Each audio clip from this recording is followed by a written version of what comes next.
We just spent 11 days exploring the fascinating city of Kathmandu and countless hours planning the trip. We're now providing you with all the essential information you'll need to visit the capital of Nepal, including how do you get there, the history, are there ATMs, the best time to visit, is it safe, day trips. I mean, really, if you think these streets are crazy, wait until you see the temples.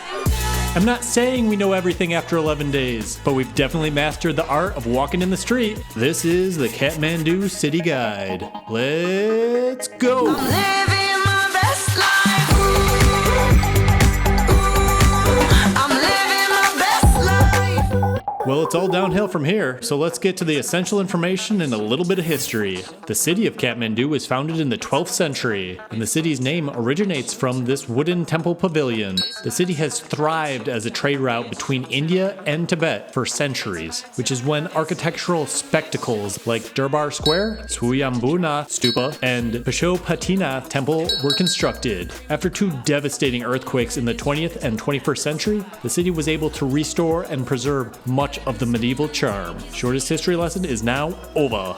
So, what's the language in Kathmandu? Nepali is the official language of Nepal, but Nuari, or otherwise known as Nepal Brasa, will be widely spoken. But with that said, English is very common in touristy areas and throughout the town.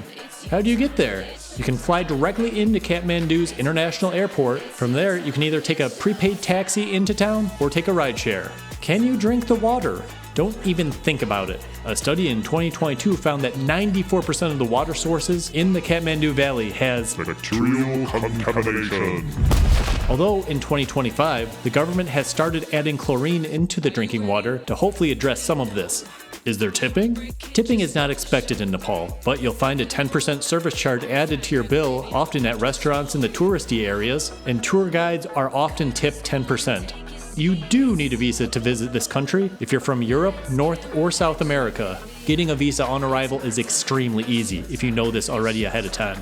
You can stay up to 15, 30, or 90 days and then pay for it in cash like the US dollar or euros. Speaking of money, what's the currency? The Nepalese rupee is the official currency of Nepal. ATMs are then the best and has the lowest fee option of getting the currency. You'll find mini bank ATMs throughout the city and in the touristy areas. But here's a tip, the Nepal Bank has the highest withdrawal limit of 40,000 rupees compared to just 25,000 at the other ATMs. All I got are these damn Nepalese coins. Cash or credit card? While using a credit card to earn points and miles is nice and all, you'll probably run into a few problems while in Kathmandu. Many hotels and restaurants that accept credit card will end up charging you an extra 3 to 4% to cover the bank processing payment. And a lot of the historical sites that tourists visit only accept cash.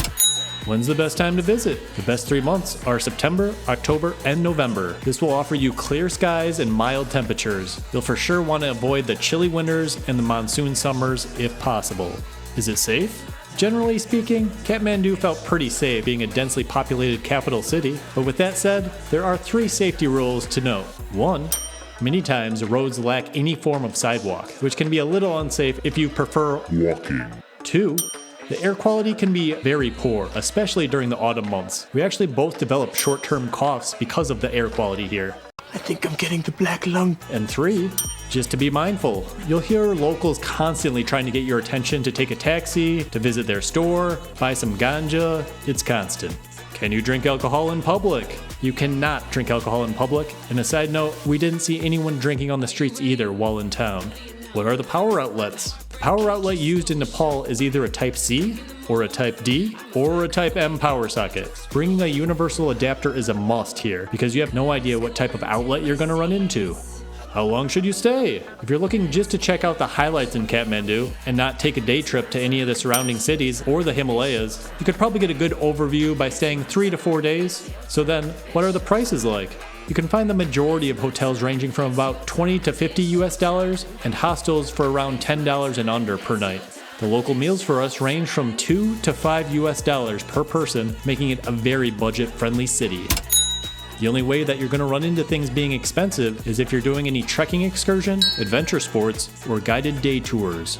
Do you need to wear anything special? If you're planning to visit any of the religious sites, it is highly recommended to cover your shoulders and knees. And then at night, it can get a little chilly, so don't forget your jacket in the hotel room. How are the public bathrooms? I mean, if you find one, you'll most likely have to pay to enter it, and the condition will be very, very poor, like porta potty at Burning Man poor. And leaving on that lovely note, that was the essential things you'll want to know before visiting the city of Kathmandu. The must-sees. This is our required list for anyone looking to visit Kathmandu, especially if you only have one day to do it. And after spending so much longer in this city than most tourists do, 11 days. this list is for sure the cream of the crop. First up is the Osan Bazaar area. Literally just a block south of Thamel, you'll find this area. After walking through the crazy streets of Thamel, this area just cranks it up to another notch. You'll be able to see where locals shop for everyday goods, all the way up to electronics and appliances. This area is like the exact opposite of Thamel. Very authentic Nepalese and not one bit touristy. This 6th Street intersection is more or less a jumping off point for the entire area, down all the way to Durbar Square. Getting lost here is almost guaranteed, even if you're using a phone for navigation. Since the old brick buildings are so narrow, you'll have a hard time getting any signal at all. Here's a tip. Going in the early morning can help avoid the crowds, but visiting just before sunset on any given day can be a unique experience of what a normal shopping day looks like in Kathmandu. The Monkey Temple, or as locals call it, Swayambhunath Stupa. This is one of Kathmandu's most iconic and spiritual landmarks. It's important in both the Buddhist and Hindu religions. You'll either want to do this right before sunrise or just before sunset, which I'll explain in a minute. We opted to see it at sunrise. From the main entrance, you'll climb 365 steps, symbolizing a step for each day of the year. If you were lucky enough to make it to the top before the sunrise, you'll be in for a treat. Monkeys that live in the area will rush up to the top of the temple just as the sun breaks. Unfortunately, the poor air quality left us with views less than desirable, with haze filling the entire Kathmandu Valley. But nevertheless, the early morning sun provided picturesque lighting for the entire structure. This entire temple was actually severely damaged during the 2015 earthquake, but has since been completely repaired. And here's another tip. You'll want to walk in a clockwise direction around the stupa, which is the massive white structure with the eyes on it. The Pashupatinath Temple. Dating back to at least 400 AD, it's considered the oldest Hindu temple in Kathmandu. The current temple that you see was actually built in the 1600s, and then from there kept expanding with more and more shrines added to the complex, which now covers a fairly large area with over 500 shrines. If you're not in the Hindu faith, you won't actually be able to enter this temple, but there is so much more to explore here that it'll feel like you didn't even miss anything. The Hindu rituals that are performed here mostly deal with death and rebirth. The ceremonies are held right along the riverbanks where open-air cremations take place. You'll 100% want to wear something modest when visiting here, so make sure to cover up your shoulders and knees. You'll also be able to see a bunch of sadhus here as well, which are people who have renounced their worldly life to pursue spiritual liberation. And 100% hire a guide for this temple. If we didn't hire one at the entrance, 90% of the things we saw, we would have no idea what we were seeing. Recommendation. The Thamel Neighborhood District. This is the epicenter for everything Tourist. related. Back in the 1960s, this area was part of the hippie trail, where travelers would visit seeking spiritual and cultural experiences. But it has since transformed into a jumping off point for everything Nepal. You can grab all your trekking supplies, go shopping for local handmade crafts, try a large variety of different food cuisines, all while finding both large and small religious sites throughout the area. The area took us actually a little bit of time to figure out because there's just so many random streets. It can get a little crowded since there's virtually no sidewalks and it only has one-lane roads. So be sure to pay attention to where you're walking and if there are any cars coming. Now we have the larger-than-life Boudhanath Stupa. It's for sure a must-visit while in town. The structure is just under 120 feet tall and 328 feet wide, making it Nepal's largest spherical stupa. Once you arrive, it'll feel like time is standing still, with almost everything flowing together. Hundreds of thousands of prayer flags blowing in the wind together, hundreds of people walking in the same clockwise direction slowly. It's just mesmerizing. The stupa is actually designed to symbolize the universe, with the white dome representing the earth, the golden spire representing the 13 stages of enlightenment, and then of course Buddha's all-seeing eyes, which represent wisdom and compassion. It's also surrounded by shops and rooftop cafes, so if you ever get dizzy from walking in too many circles, you can find a perfect cafe with a view to people watch. We visited both this and the Pashupatinath Temple in the same day, but like crazy people we walked the entire thing, which is about 10 miles. I'm sorry, what? Finally, we have our last C on the list, Kathmandu Durbar Square, with construction beginning as early as the 3rd century. It's hard to even know what to talk about because there's just so much to see here. Like, take this temple. The Kathmandu Temple, which was built in 1549. It's the tallest structure and it's only open one day a year. Or this one right here, where the Kumari lives, which is a living goddess. And because of this, you can't take any photos of her. Video not provided. Or this massive 12-foot tall stone carving that serves as the divine witness. I mean, with over 50 temples in this area, it truly is like walking into a living museum of Nepal's spiritual and political evolution. There's also a museum here that's also worth checking out if you have the time. The main gateway into Kathmandu would be the Tribhuvan International Airport. After you've gone through customs and gotten your visa, you can then grab a taxi, a rideshare, or a public bus to get into town. If you opt for the taxi, stop by the large prepaid taxi booths where you'll find fixed rates to get you to your accommodations. The new option that wasn't available when we visited is rideshares. Rideshare. It can be slightly cheaper to take one over a taxi, but we're talking about maybe $1 or $2. The two rideshare apps are either Pathio or the InDrive app. Finally, we have the least expensive of the options, a public bus. But it'll most likely be extremely crowded and it won't actually drop you off in Thamel, so let's rule that one out. So now that you've unpacked, how do you get around town? This depends a little bit on where you're going. Again, we're a little crazy and walked almost everywhere. I'm sorry, what? Many of the sites in Kathmandu are right near the Thamel district, so walking would be your best bet for those. If you're looking to travel further out or take a day trip outside the city, your best option is either taking a taxi, where you'll want to negotiate and agree upon a price before you leave on the trip, or take a rideshare using one of the two apps I mentioned earlier, where you can avoid haggling with the taxi driver altogether. Of course, you could always take the public transportation options like buses, minibuses, microbuses, or tempos to get around town. But because you probably don't speak the language and the buses will be jam-packed full of people, we'll recommend the other two transportation options. Recommendation. Tasty. Kathmandu has food influences from all over the place. You can find a mix of Nepali, Newari, Tibetan, and Indian influences, which provides a variety of different foods and drinks to try. Our best advice here is just randomly pick multiple dishes to try out from the menu. If you don't like either of them, order something else. It's a bold strategy, Cotton. Let's see if it pays off for them. The food prices were so low that this is how we usually went about ordering. And anyways, the food that we got was always phenomenal. One quick tip before we give you the list of essential foods to try: if you ever see the word chili listed on the menu, it means the food will be spicy. Not just spicy. Okay, let's start off with breakfast, the most important meal of the day. You can try sel roti, which is similar to a donut, and it's just a giant fried dough ring. We've got samosas, but I'm a sucker for Indian food, so if I find samosas on sale on the street for 25, maybe 50 cents, I'm all in. And then a drink that tourists are encouraged to try is a lassi, which is a sweet and creamy yogurt. There's quite a few stalls set up around the Akash Baharb Hindu temple, which is where we tried it out.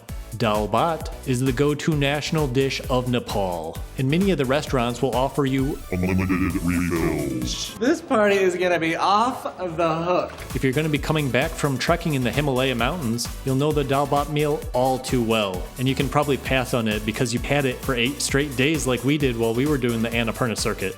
And of course, we can only follow this up with momos. Again, if you're going to be doing any trekking after Kathmandu, you can probably hold off on trying these until you're in the mountains. Now, one final note, I usually don't give out recommendations for restaurants, but I had to make an exception here. I have no idea how to pronounce this, but I'll give it a shot. It's a bold strategy, Cotton. Lumbini Lukpriya Tandoori Banjanalaya. The Indian food here was phenomenal. We literally ate here at least 4 or 5 times while we were in town, and I think we had almost everything on the menu. Recommendation. Subhakamana. In Nepal, the language diversity is vast, with over 120 recognized languages. While Nepali is the official country language, Newar, or otherwise known as Nepal Braza, will most commonly be used. But with that said, English in Kathmandu is widely used for communication, with most businesses, hotels, and restaurants using English. Like usual, you should consider learning a handful of words and phrases before you travel to immerse yourself further into the culture and connect more with the locals. Come on, let's go, let's go, let's go. There are a very large variety of day trips available in this bustling city. On this list, we did 2 of them, but this is basically just scraping the surface of the available day trips. We've got Patan, or otherwise known as Lalitapur. The city is directly south of Kathmandu, and because it's so close, we opted to walk the 3.5 miles into town. It features a Durbar Square, which showcases some fantastic architecture and temples. There's also a museum in the Durbar Square that's worth checking out. We felt this area was much less touristy and more authentic compared to the area around the Kathmandu Durbar Square. And here's a tip. Right here, you'll find a random set of stairs that go to the rooftop of this building. This will be completely free to use and give you amazing aerial views over the entire Durbar Square. Another day trip option would be Bhaktapur. In fact, we made an entire city guide on this very town if you want all the details. I'm sorry, what? But here are the basics. This is another historic medieval city that is very well preserved and has 4 completely unique squares worth checking out. Now we have Kathmandu Durbar Temple, or the village of Nagarkot. You'll be able to see majestic Himalayan views from here, and they're best seen right at sunrise. Shivapuri National Park. Just north of Kathmandu, this park is a great escape from the noisy city. After about a 45-minute drive, you'll have both views of the city and the Himalaya mountains, all along quiet nature trails. Rounding out the day trip section, we have, of course, another panoramic view location. This one's called Chandragiri Hills, where you'll be able to take a cable car to the peak and then find a host of different activities at the top. Where to stay? If you're looking to set up a home base somewhere in Kathmandu and this is your first time visiting, the Thamel neighborhood is the go-to location. It's basically made up of narrow streets in a crazy maze that took us a couple days to figure it all out. It's a bold strategy, Cotton. The majority of attractions that we've listed worth visiting are within walking distance from here. You'll also find that most, if not all, the high-end international hotels will not be found in this region, as the market primarily caters to backpackers and budget travelers. I've got 2 tips for you on the accommodations. 1, it might get a little bit noisy at night depending on where your hotel or hostel is located, so finding one on the outside roads would be ideal. And 2, if your hotel does not offer free breakfast, do not get it at the hotel. The hotel will easily charge you 3 to 4 times as much for breakfast than you'll find at the restaurant around the corner that offers even better food. While visiting Kathmandu might seem like a summer or a year-round opportunity, sadly it is not. Like I said earlier, September, October, and November make the perfect months to visit, especially if you can stay the entire time on your 90-day visa. The temperatures will be mild, and you'll have very minimal rainfall with clear, blue skies. We followed this guidance and traveled to Kathmandu in November, but if autumn doesn't line up with your schedule, you can always travel in March, April, or May, where it'll just be a little bit warmer, but the prices will also be a little bit higher. It's a bold strategy. There are also 4 or 5 different festivals that happen throughout the year, so be sure to check when they're happening because the days vary each year. And of course we have attractions. Here are a handful of attractions available in Kathmandu that might be worth checking out if you have the time. We visited all of these on this list, but they all fell short of making the must-sees. Narayun Hiti Palace Museum. This is the former residence of Nepal's king, but no cameras or photos are allowed. Video not provided.